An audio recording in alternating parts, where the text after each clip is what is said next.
Niels mythology চ্যানেলটি subscribe করে পাশে থাকা বেল আইকনটি প্রেস করে রাখবেন আমাদের ভিডিও সবার প্রথমে দেখার জন্য। মহাকুম্ভ সর্বপ্রথম কবে ও কোথায় আয়োজিত হয়েছিল মহাকুম্ভ? মহাকুম্ভের ইতিহাস কত বছর পুরনো? মহাকুম্ভ ও সমুদ্র মন্থনের রহস্য কি? কেন প্রয়াগরাজেই আয়োজিত হয় মহাকুম্ভ? 144 বছরে একবার আয়োজিত হয় মহাকুম্ভ। 13 জানুয়ারি থেকে প্রয়াগরাজে মহাকুম্ভ আয়োজিত হয়েছে। তবে এই কুম্ভের সঙ্গে বেশ কিছু রহস্য জড়িত, সে সব কিছুই জানতে পারবেন এই ভিডিওতে। সকলকে আমাদের চ্যানেল নীলস মাইথোলজিতে স্বাগত। আজকে আমাদের আলোচ্য বিষয় মহাকুম্ভের সঙ্গে জড়িয়ে থাকা একাধিক রহস্য, যা জানলে আপনিও চমকে উঠবেন। এ বিষয়ে বিস্তারিত জানতে ভিডিওটি অবশ্যই প্রথম থেকে শেষ পর্যন্ত দেখবেন।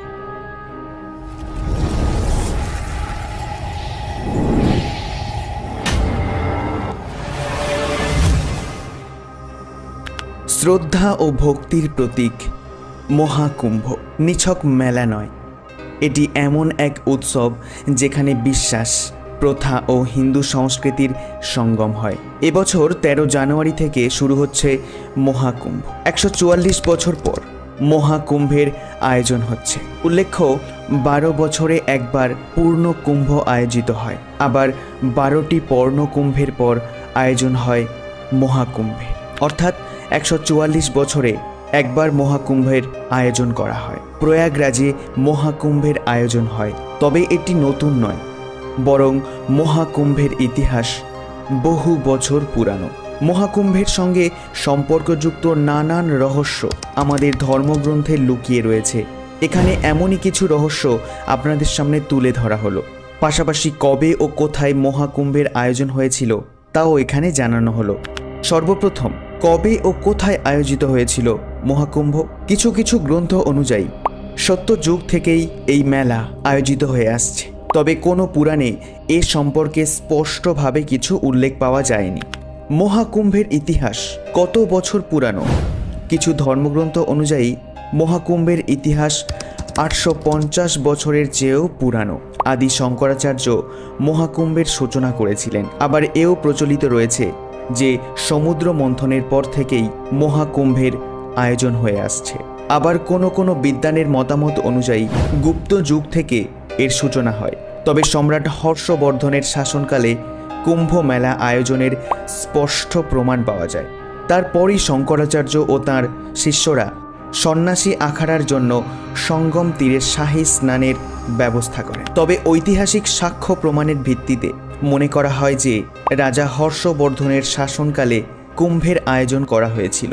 চীনা পরিব্রাজক হিউয়েন সাং ভারত যাত্রার পর নিজের গ্রন্থে কুম্ভ মেলার আয়োজনের উল্লেখ করেন। এর পাশাপাশি রাজা হর্ষবর্ধনের উল্লেখ করেন তিনি।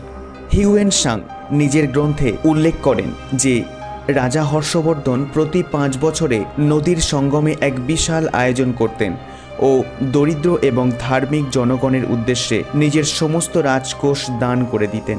এবার আমরা জেনে নেব মহাকুম্ভ ও সমুদ্র মন্থনের রহস্য।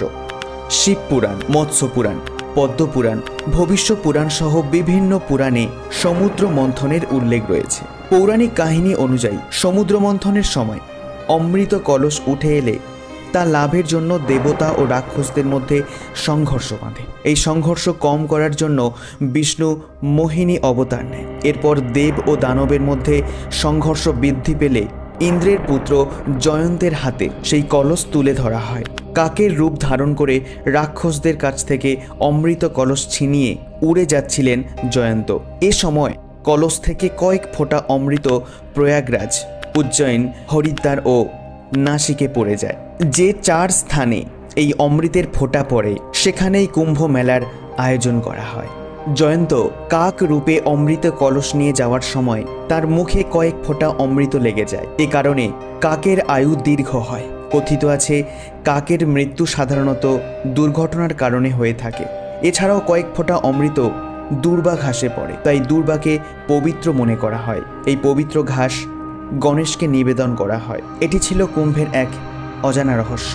আচ্ছা, কেন প্রয়াগরাজেই আয়োজিত হয় মহাকুম্ভ? প্রয়াগরাজে আয়োজিত মহাকুম্ভের বিশেষ মাহাত্ম্য রয়েছে। এখানে 3টি পবিত্র নদী গঙ্গা, যমুনা ও সরস্বতীর সঙ্গম হয়, যে কারণে এই স্থানের মাহাত্ম্য অধিক। উল্লেখ্য, সরস্বতী নদী বিলুপ্ত হয়েছে, কিন্তু সেটি ধরাতলে আজও উপস্থিত। প্রচলিত বিশ্বাস অনুযায়ী যে ব্যক্তি এই 3 নদীর সঙ্গমে শাহী স্নান করে তারা মোক্ষ লাভ করে থাকে। তাই এ সময় মহাকুম্ভ স্নানের জন্য লক্ষ লক্ষ ভক্তের আগমন হয়। আজকের ভিডিওটি ছিল মহাকুম্ভের সঙ্গে জড়িয়ে থাকা একাধিক রহস্য নিয়ে। ভিডিওটি ভালো লাগলে লাইক, কমেন্ট এবং শেয়ার করতে ভুলবেন না। আপনারা যদি এই মহাকুম্ভ সম্পর্কে আরও তথ্য জানতে চান সেটা আমাদের কমেন্টে জানান। ধন্যবাদ।